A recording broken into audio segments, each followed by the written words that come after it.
माँ तू सबसे प्यारी है, माँ तू जग में न्यारी है। माँ तू सबसे प्यारी है, माँ तू जग में न्यारी है। अपने आंचल में रखना, अपने आंचल में रखना। हमें वरदानों से भरना। माँ तू सबसे प्यारी है, माँ तू जग में न्यारी है।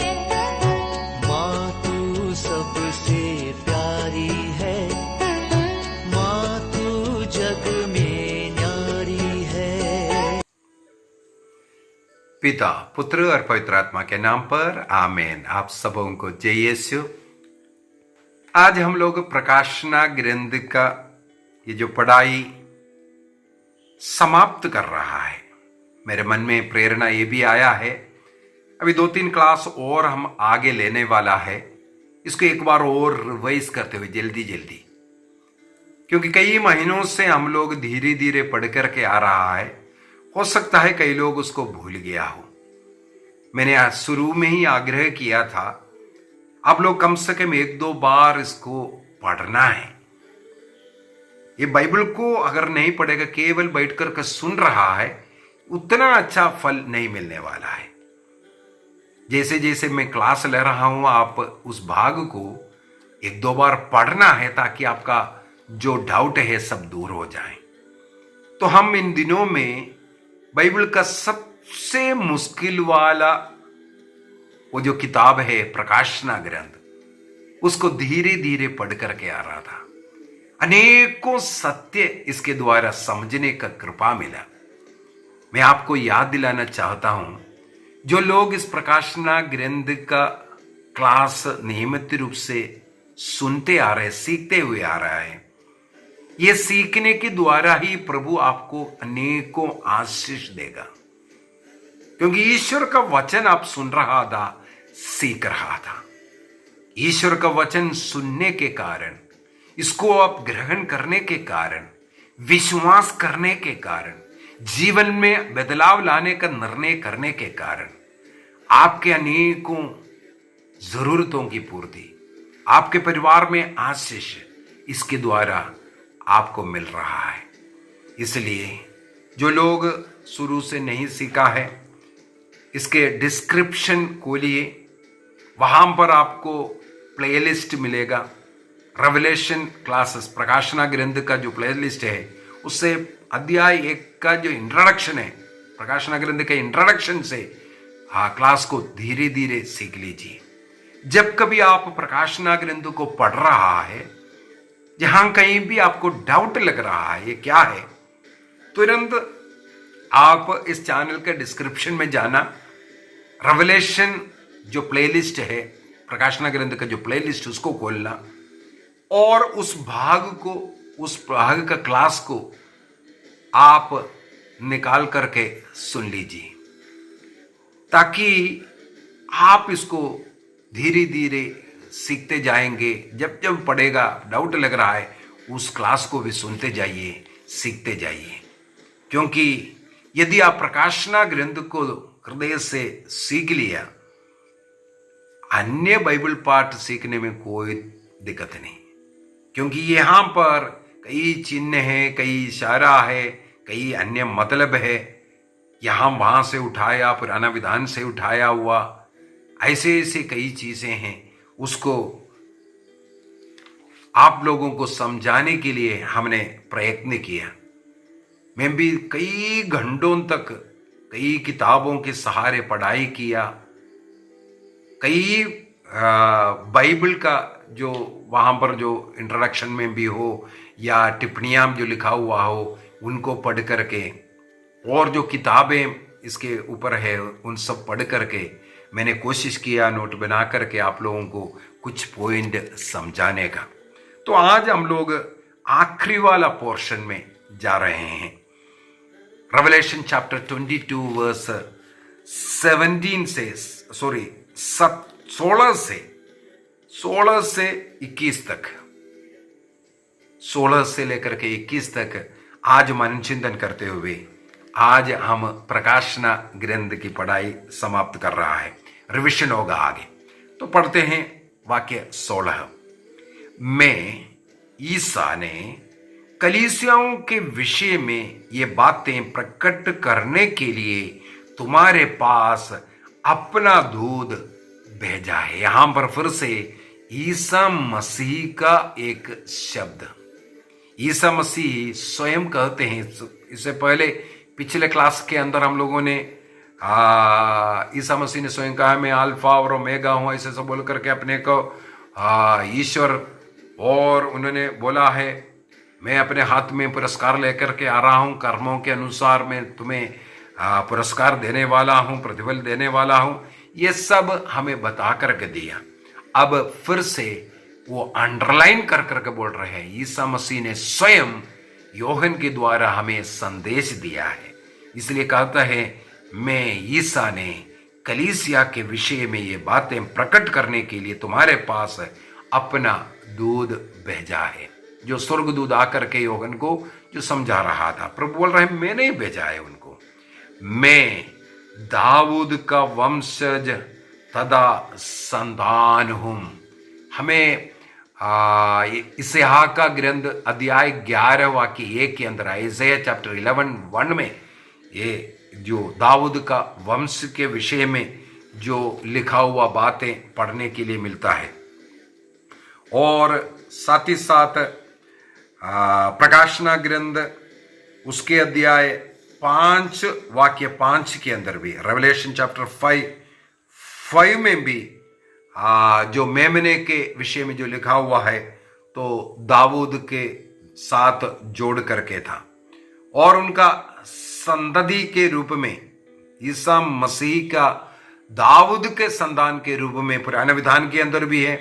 कई जगहों पर ईसा मसीह का जन्मावली जो लिखा हुआ है वो भी दाऊद से शुरू होकर के 14 का जो गणों में बना करके जो है, यहाँ पर सब दाऊद के संतति के रूप में। ये 2 सामुएल का दूसरा ग्रंथ अध्याय 7 वाक्य 12 से लेकर के 17 तक पढ़ेंगे। ये ईसा मसीह के बारे में एक भविष्यवाणी है, उसके साथ तुलना करते हुए ये लिखा हुआ है। ईसा मसीह ने स्वयं कहा मैं दाऊद का वंशज हूं। इसके बाद अगला शब्द क्या कहते हैं, मैं प्रभात का उज्जवल तारा हूं, मॉर्निंग स्टार, प्रभात का तारा। प्रभु स्वयं कहता है मैं प्रभात का उज्जवल तारा हूं। कई लोग ये शब्द का जो लैटिन वर्ड है लूसीफर नाम शैतान है, शैतान है, शैतान है बोल करके कई लोग ये जो पेंटेकोस्टल कलीसिया जो झूठी शिक्षाएं दे रहा है, मैंने एक क्लास इससे पूर्व में भी ले लिया है। जो लूसीफर शब्द जो है वो संत भी है।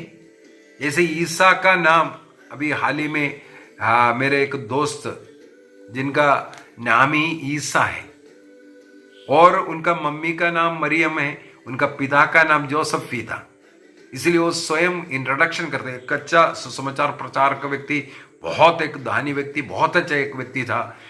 बिशप सब आकर के उनका दफन विधि सब हुआ था, बहुत अच्छा कार्य कर रहा था, तो उसका नाम, उनका नाम भी ईसा है।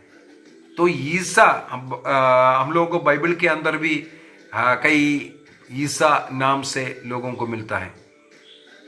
तो केवल ईसा मसीह का नाम ही ईसा नहीं है, अनेकों लोगों का है। मुझे ऐसे कई मुसलमानों का नाम मालूम है जो ईसा नाम रखा हुआ। तो नाम जो लूसीफर को, वो शैतान का नाम है, वो शैतान है बोल करके कई बार लोग कैथोलिक कलीसिया के खिलाफ बोलते हैं। यहां पर देखो ईसा मसीह स्वयं कहते हैं मैं लूसीफर हूं, मैं प्रभात का तारा हूं, मॉर्निंग स्टार में हूं। यहां पर प्रभु बोल करके दे रहा है।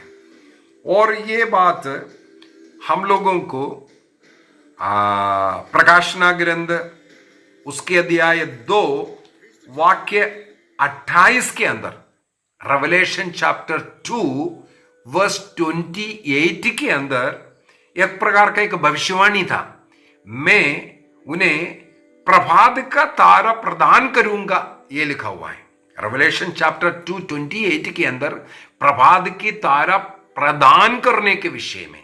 और यहां पर जो मेमने के दुल्हन को वो प्रभात का तारा अर्थात ईसा मसीह मिलता हुआ, प्रभु कहते हैं मैं ही हूं वो प्रभात का तारा जिसका वादा किया हुआ है। वाक्य 17 में जाते हैं। आत्मा तथा वधु, आत्मा पवित्र आत्मा के विषय में, तथा वधु, वधु कौन है? मेमने का वधु कलीसिया। देखो फिर से यहां पर आ गया वधु कलीसिया। आत्मा तथा कलीसिया दोनों कहते हैं आइए। जो सुनता है वह उत्तर दे, आइए। जो प्यासा है वह आए, जो चाहता है वह मुफ्त में संजीवन जल ग्रहण करे। यहां पर आत्मा, जिस विषय में इससे पूर्व में भी कई बार वो आत्मा आया है, वो कहते हैं आत्मा और वधु। वधु वो नवीन यरूशलेम अर्थात ईसा मसीह को कलीसिया, दोनों कहते हैं आइए, अर्थात एक प्रार्थना है, ये कलीसिया की प्रार्थना है, प्रभु आइए। यहां पर बार बार 3 बार आने के विषय में वो प्रार्थना करता हुआ हम यहां पर पाते हैं। और एक यूनानी शब्द को भी मारानाता बोल करके संत पौलुस भी इसको इस्तेमाल किया है। प्रभु आइए, ये है उसका मारानाता का मतलब है हाँ प्रभु आइए। तो आने के विषय में ये एक प्रार्थना है, प्रभु हमारे जीवन में आइए, हम में आइए। ये कलीसिया जो मसीह का दुल्हन है, वो उनकी प्रार्थना है, मुझ में आइए। इस प्रकार आत्मा में रह करके प्रार्थना करने वाले दुल्हन को हम यहां पर पाते हैं। इसके बाद बोलते हैं जो सुनता है वह उत्तर दे। इसका मतलब है हम लोग जो ईश्वर का वचन सुना है वो मौन नहीं रहना है। अभी जो सुना है उसको साक्ष्य के रूप में अन्य लोगों को देना है, अन्य लोगों को बताना है। प्रभु ईसा मसीह में सबों को लेकर के आना है, मौन रहना नहीं है, सबों को ये बताना है प्रभु तू मुझ में आइए, बोलना है ये बात, सबों को निमंत्रण देना है। इसके बाद क्या कहते हैं? जीवन के उस संजीवन जल की ओर प्यासे होकर के आने के लिए कहते हैं। वह आए जो चाहता है मुफ्त में संजीवन जल को ग्रहण करे करके। जर्मिया का ग्रंथ अध्याय 2 वाक्य 13 में, जर्मिया चैप्टर 2 वर्स 13 में जीवन संजीवन जल का वो स्रोत ईसा मसीह है, उस कुंड की ओर हमें जाना है, ये हमें सिखाता है। और नबी इसहा के द्वारा, इसहा का ग्रंथ अध्याय 55 वाक्य 1 के द्वारा भी प्रभु ये वादा करता है हमें उस जीवन जल, वो संजीवन जल पिलाने के विषय में। योहन के सुसमाचार अध्याय 4:14 के अंदर, अध्याय 6:35, अध्याय 7:37, जॉन चैप्टर 4:14, चैप्टर 6:35 एंड 7:37, यहां पर ईसा मसीह स्वयं ये संजीवन जल देने का वादा करता है और यहां पर वो वादा पूरा होता है।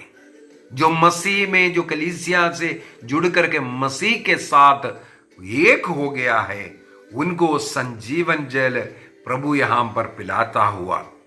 और प्रकाशना ग्रंथ अध्याय 21 वाक्य 6 में, रेवलेशन चैप्टर 21 वर्स 6 के अंदर अपने दुल्हन को, अपने मेमने को जो विश्वासी बनकर के प्रभु में जी रहा है, उन लोगों को ये पिलाने के विषय में बताया है।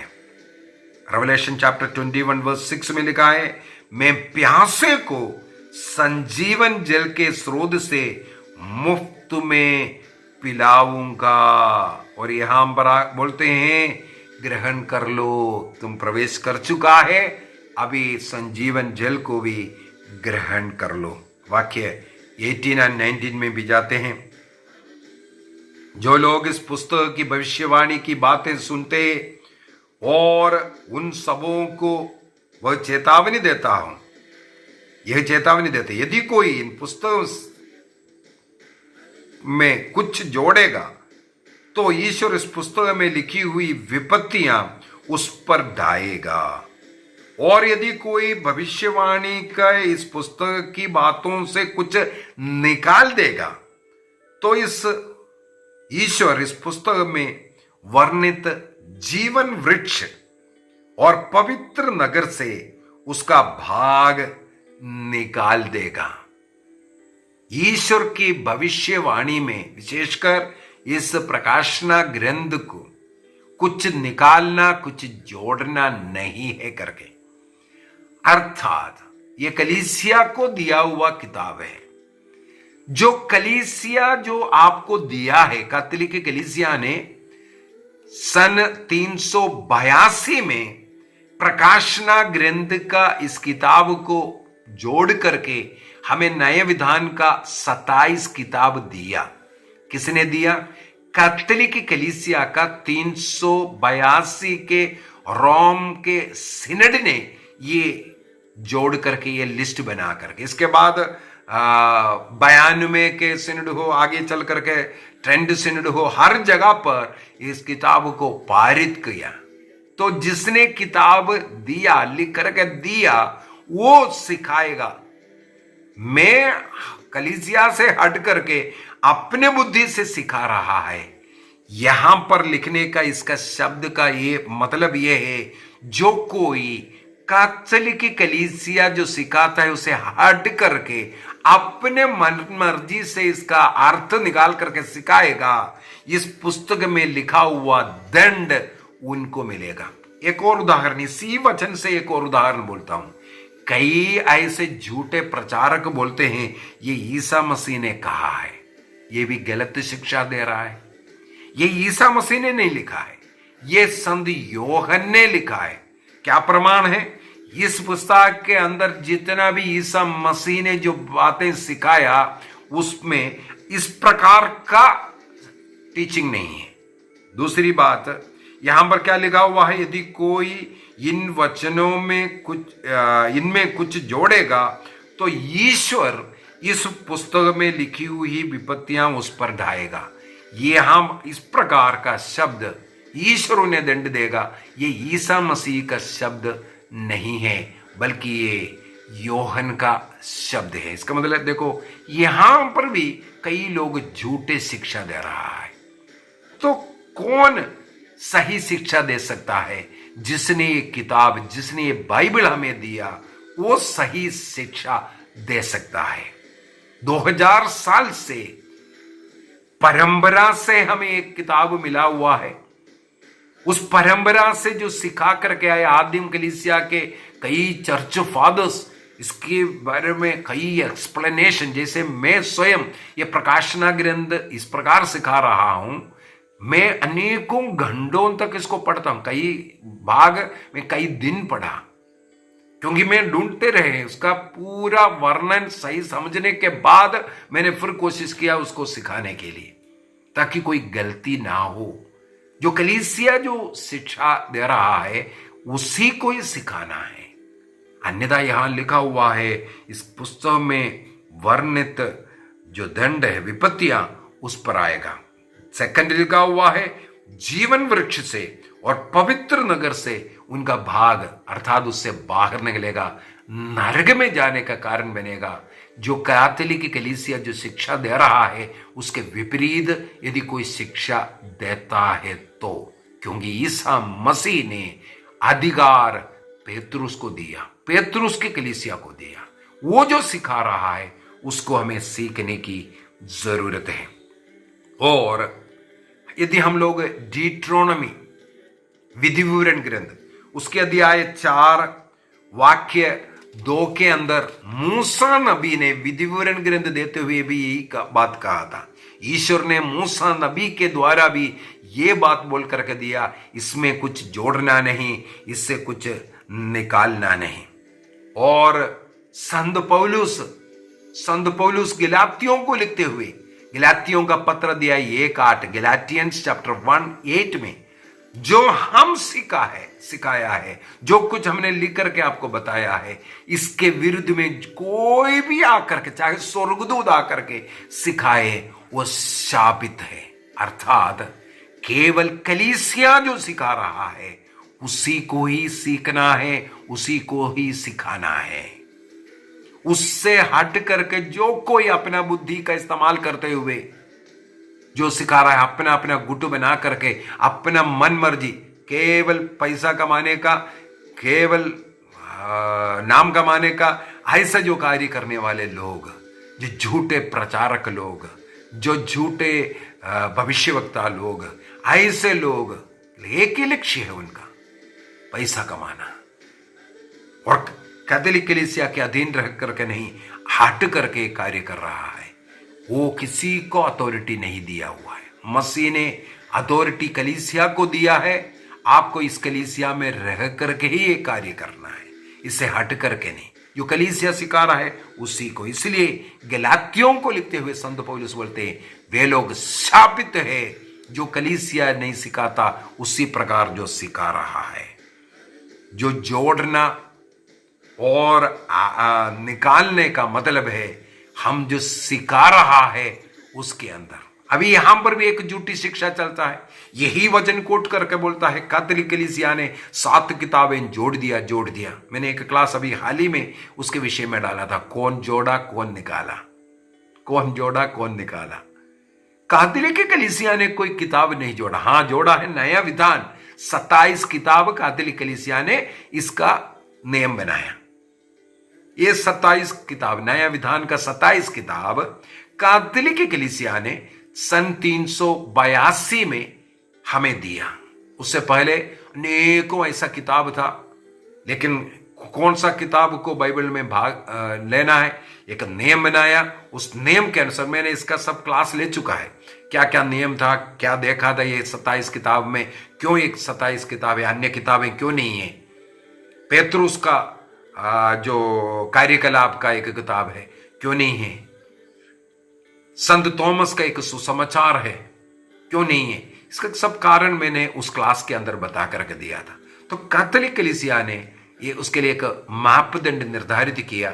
उस मापदंड के अनुसार हमें 27 किताब दिया। उस किताब के अंदर लिखा हुआ है इससे कुछ जोड़ना हटाना नहीं। अर्थात इससे जो कलीसिया ने जो दिया उसे निकाला है प्रोटेस्टेंट कलीसियाएं। जो 66 किताबें आज हुआ, उन्होंने 7 किताबों को निकाला है। कैथोलिक कलीसिया ने उसको निकाला नहीं। कैथोलिक कलीसिया ने जो ईसा मसीह ने जो बाइबल को इस्तेमाल किया था, पुराना विधान 46 किताबों का, जो सप्तजित बाइबल ईसा मसीह और शिष्य लोग आदिम कलीसिया जो इस्तेमाल कर रहा था, जो 382 तक, उस समय पर उस किताब को 382 में पुराना विधान का सप्तजित बाइबल को प्लस इन नए विधान का 27 किताबों को कैनन बनाया। तो हमें जो किताब देने वाला कैथोलिक कलीसिया ये सिखाने का भी अनुमति वाला है। थोड़ा सा आगे बढ़ते हैं। वाक्य 20 और 21, इन बातों का साक्ष्य देने वाला यह कहता है, मैं अवश्य शीघ्र आऊंगा। देखो, तीसरी बार फिर से प्रभु ने कहा, मैं शीघ्र ही आऊंगा। आमीन। प्रभु ईसा आइए। ये कलीसिया उस समय पर गीत गाते हुए उनको बुला रहा है। आप सबों पर प्रभु ईसा मसीह की कृपा बनी रहे। किसका शब्द है ये? संत योहन का शब्द। जब जितने भी बिशप लोग, संत पापा ये जो पत्र लिखता है उसके आखिरी में लिखने वाला जो शब्द है, यहां पर जो संत योहन बिशप था, उन्होंने एक लेटर लिखने के समान उसका समाप्ति करते हुए कहते हैं, आप सबों पर प्रभु यीशु मसीह की कृपा बने रहे। उससे पूर्व में वो प्रार्थना प्रभु आइए कर करके पढ़ते हैं। और आइए का संत पौलुस ने कुरिन्थियों का पहला पत्र अध्याय 16 वाक्य 22 में संत पौलुस भी इस शब्द को इस्तेमाल करते हुए, महारानाता शब्द को, वर्ड को इस्तेमाल करते हुए प्रभु आइए कर करके बुलाने वाला, ये महारानाता अरामाय भाषा का एक शब्द है, प्रभु को बुलाने वाला एक गीत है, प्रार्थना है। आइए हम अपनी आंखों को बंद करें, प्रभु को धन्यवाद दें। ये प्रकाशना ग्रंथ को आदि से लेकर के अंत तक पढ़ने के लिए प्रभु ने हमें कृपा दिया। मैं इस समय पर उन सभी लोगों के लिए प्रार्थना करता हूं जो लोग इंट्रोडक्शन के क्लास से लेकर के अभी तक 67 क्लासेस हो चुका है। अभी 3-4 क्लास और एक रिविजन जैसे मैं लूंगा। तो इतने क्लास जितने भी लोग नियमित रूप से सुना और जो सुनेंगे आगे, सबों पर प्रभु का अनुग्रह आशीष आवे। आपके जीवन में जो भी जरूरतें हैं, मन्नतें हैं, वो पूरा हो। जो बीमार है उन्हें चंगाई मिले, परिवार में शांति आवे, बच्चों को पढ़ने का बुद्धि और ज्ञान मिले, परीक्षा में सफलता मिले, बेरोजगारों को रोजगारी मिले, अविवाहितों को जीवन साथी मिले, निसंतानों को संतान मिले, बुराई का, पाप के जिंदगी को छोड़ने के लिए प्रभु के साथ एक पवित्र जीवन जीने की कृपा मिले। प्रकाशना ग्रंथ में हमने जो कुछ पढ़ाई किया उसको स्वीकार करते हुए उस कलीसिया, सत्य कलीसिया, कैथोलिक कलीसिया से जुड़ करके रहने का निर्णय कीजिए। इसके द्वारा आपको आशीष कृपाएं मिलेगा। निर्णय कीजिए, आपके सारे कष्ट पीड़ाओं को समर्पित कीजिए। यीशु के नाम पर आपको चंगाई मिले, निसंतानों को संतान की आशीष मिले, बेरोजगारों को रोजगार की आशीष मिले, अपने ऑफिस में जो दिक्कतें हो रहा है उससे छुटकारा मिले, निसंतानों को संतान की आशीषें मिले। रोज बाइबल पढ़ते रहिए। ये बाइबल का वचन आपको शक्ति देगा, जीवन देगा। ये वचन आप सुनने के कारण आपको कृपा, आशीष मिलेगा। बार बार इस प्रकाशना ग्रंथ को आप सुनते जाइए ताकि आपके जीवन में आशीष इसके द्वारा मिलेगा। ईश्वर का वचन को समझने में, सीखने में प्रभु का अनुग्रह मिलता है, कृपा मिलता है। जब भी समय मिलता है बाइबल को पढ़ना शुरू कीजिए, उसके द्वारा आपको आशीष मिलेगा, कृपा मिलेगा। पवित्र आत्मा आपको इसके लिए सक्षम बनाए, सामर्थ्य दे। पिता, पुत्र और पवित्र आत्मा के नाम पर आमीन। आप सबों को जय यीशु।